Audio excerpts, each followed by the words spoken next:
Hail and kill, caller. You're on the air. Hey, what's up, guys? Hey, what's up? Who is this? Where are you calling from? Yo, this is Dave. I'm calling from Albany, New York. All right. What's up, Dave? How can we be of service to you today? Well, I just wanted to call you guys and let you know I recently found your show, and I dig it. I've been listening to it basically all week long, getting a lot of laughs in. Cool. Well, since you're a new listener and we're always curious, what is it that you like about this show so much? It kind of caught my ear because the banter between you guys, it just cracks me up, in a lot of the, subject matter is pretty funny. Like, I'm a huge Rat fan, and I love listening to you guys talk about Rat because they're so fucking terrible right now. So it's the humor aspect you like about it. Yeah, like that one episode you guys were listening to Piercy at one of the new Rat shows. Yeah. And he sounded so fucking bad, man. It kind of like, it broke my heart a little bit, Yeah, but it was still funny. Well, good. I'm glad you found the show. It's a great radio program. I suggest it to anybody. If you want to sit down and burn a good one and have a couple laughs, this is definitely it. Well, how did you find us, Dave? I don't even really remember. I think I was looking up the Eddie Trunk show at one point because I wanted to know what happened to it, and then I stumbled across you guys, and you guys blow him away. I would hope. It's a high endorsement, Dave. High endorsement. Well, it is. No, it's not. Especially when you're as high as I am. Well, Chris is going to partake in a few weeks with Chips Enough. What do you think about that? Yes, I am. I think that is a definite plan. I would suggest that kind of thing to anybody. I was a cop for 25 years, and I retired. And now I'm living the good life, man. Back into rock and roll again, playing drums again. Boy, what a relief that was to take that hat off. Dude, when did you retire? Basically, about a year ago. All right, so then you're perfect one to ask. What was I the lost the environment? wife. I lost the wife and the job basically within, I would say, 2 or 3 months. Well, she didn't get any of your pension, did she? No, thank God. I got her to sign off on it. Well, Nice. good for you. Good for you, dude. Yeah. But dude, And what I was took the kids. Hold on. What was the environment like with all these fucking assholes out there that are preaching about killing cops and shit? Was it dangerous? Was it scary? What? It kind of was, man. It was getting to the point where, I'll just say, for instance, I was driving to work one day, and usually don't do it, but I was driving to work in uniform. Okay. So I'm just at a red light, right? So the guy that's across from me coming, down the other side of the street that was waiting on the other side of the light, he wound up being an ex-convict, and all of a sudden I looked at him, and the hand gestures and the this and the that this fucking guy was doing.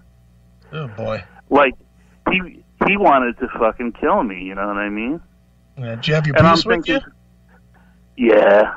I usually have a piece up front with me, and I have a loaded shotgun in the trunk, just in case the handgun don't do the job. Nice. Did you ever have to use it? Did you ever have to put one? You ever have to put a scumbag down? No. Thank God. Because that would still be, even if the guy, and now here's how I figure it. Even if the guy is a real scumbag, right? Yeah. You still don't want to go to bed at night saying, wow, that was weird, I killed somebody today. I don't know. I served in a war. It doesn't bother me too much. No? Nah, never once. Maybe I'm just I don't know, maybe I'm a pussy. I don't know. I doubt that. If you retired as a cop, the last thing I think anybody's going to call you is a pussy. Yeah, and if you listen to this show, I don't think you're a pussy. Hey, what's your guys' opinion on this? Do you think these guys from Rat are ever going to get their fucking shit together? No. No, it's not likely, is it? Well, the problem is that there's a lot of legal problems tied up in this mess, and I think everybody's just tired of it. DeMartini, he's a heir to the Mars Candy Company. Yeah. And I don't think he wants to just blow through his inheritance fighting a legal battle for a band he was in, 30 years ago.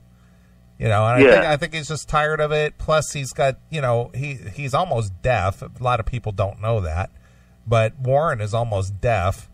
And I think he's just tired of it. So, for him to come back to Rat, boy, that'll be a stretch. And I think Piercy, he just wants to be the sole owner of Rat, kind of like what Blackie Lawless is with Wasp, or what Dave Mustaine is with Megadeth, or Don Dokken is with Dokken.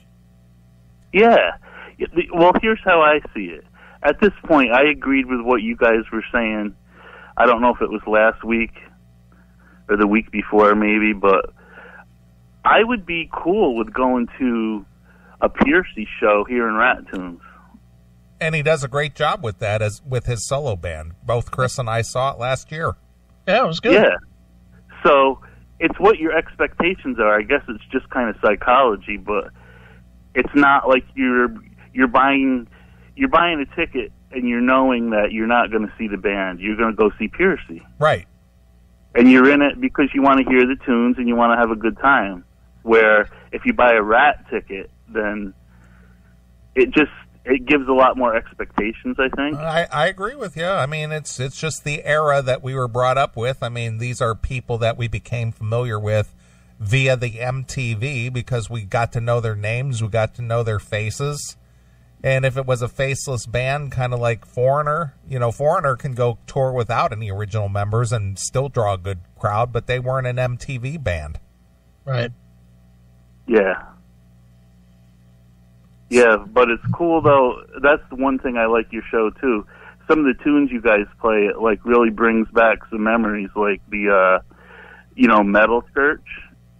Love Metal Church. I haven't listened to Metal Church in 25 years, and then I just recently looked up, their more recent music. Holy shit, it's good. Some of these bands can still bring it. Yeah, even though we're all getting really fucking old. Yeah, all fucking old, right, Chris? Right. Yo, I'm 49. I'm just tipping that fucking 5-0, man. It's not looking good. It's not looking good. And you were a cop, so you know better than anybody. It really doesn't look good out there. Nah, things aren't looking too good. That's why if you can get high and get lost in the music, you're better off. Right, exactly. Well, now that you got rid of your pain in the ass, old lady, and you got a pension to live on, and you got the freedom to do what you want, go enjoy. Yeah. Hell yeah, right? Yeah, and what else are you going to do? Dude, whatever you do not look back at that wife or any other. Just tag pussy and run. Yeah. You know what's weird? Once you start approaching, maybe I'm different from you guys, but I noticed it too, man. I'm almost 50, and I don't have the interest in women that I used to. Yeah, because they're cunts. Let's just say that. Because they're cunts. I'll say it the way it is. You. How long were you with your wife? For 14 years. Yeah, so you way more experienced the point to where every single day you were compromising something in your life that you didn't want to do. For what? For some strange old piece of ass that you got sick of fucking at about the 5-year point. Yeah, you figure your whole life and sometimes fuck up your whole life for a stanky little clam. Yeah, exactly. That's exactly right. Dude, I mean, if there was a way that you could draw it on a piece of paper that says fucking shoveling snow equals 10-minute blowjob, and you listed all the different things that equaled out a woman's value in a relationship that you end up doing, right. Cutting the grass equals a hand job, fucking washing her car equals a hot dinner on the table. Yeah, if you listed all that shit out, you would never choose the sexual shit, ever. You'd be like, fuck this. I'm not cutting your grass. I'm not fucking washing your car. Wash your own car, and I'll go beat off in the fucking bathroom. Yeah, dude. I noticed, too, it's sad to say, but once you start dating women your own age, too, I'll tell you what, that shit don't really smell like it used to, if you know what I mean. No, it's definitely, it's kind of like roast beef that you left out a day. It's like it's got a little extra hair and a little extra fringe on it. Shit, boy. Woo! You're like, this isn't what I remember it really smelling like. Right. And that hair's more like a bristle brush now than it is like an actual patch of grass. Yeah, man. Hey, you guys ever run into that? Every once in a while you run into that chick that you take home that still's got the fucking 70s bush? Well, you're going to have to ask Jackal about that. That's his thing. I don't like that. I don't like that at all. Man, I'm telling you, every once in a while you'll run into some old school, fucking hippie chick or something, and all of a sudden you'll get her home and you're like, holy fuck, man. How am I supposed to get... How are you supposed to make your way through that? And then when you just look at it, it looks like, if it's wet, it looks like you dipped it in a bowl of whipped cream or some shit. Ugh, it's just fucking terrible. Yeah, it's like... Yeah, and then you start asking yourself, this is what I'm killing myself for? Yeah, exactly. Killing yourself to live? Yeah.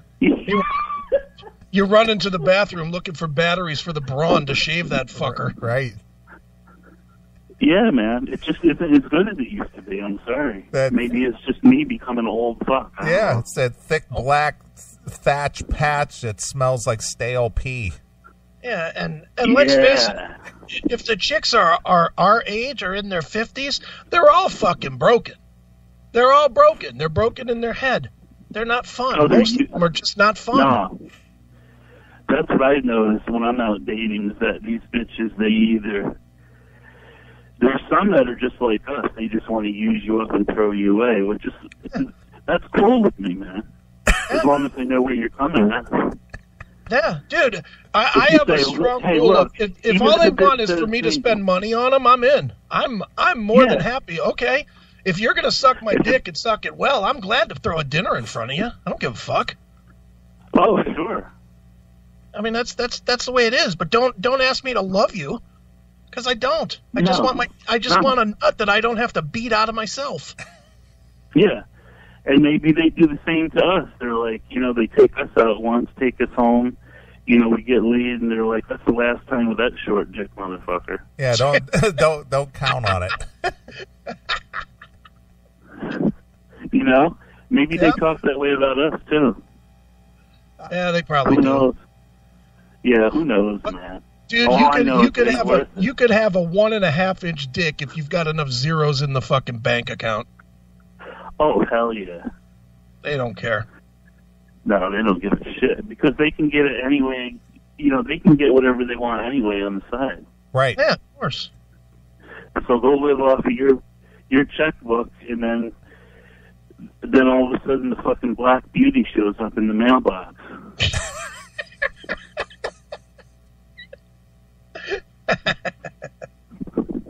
You know what I mean?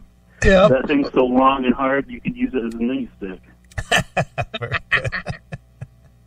Well, Dave, you've been a good caller. Hey, you guys have a great night. I'll call you back at some point when I'm bored. All right, Dave. Good program. Keep it going, man. All right. Well, hail and kill, Dave. Blowjob! Dave's been listening. He's been listening a little bit. Yeah. That was a good call. Good call. Good call, Dave. Yeah.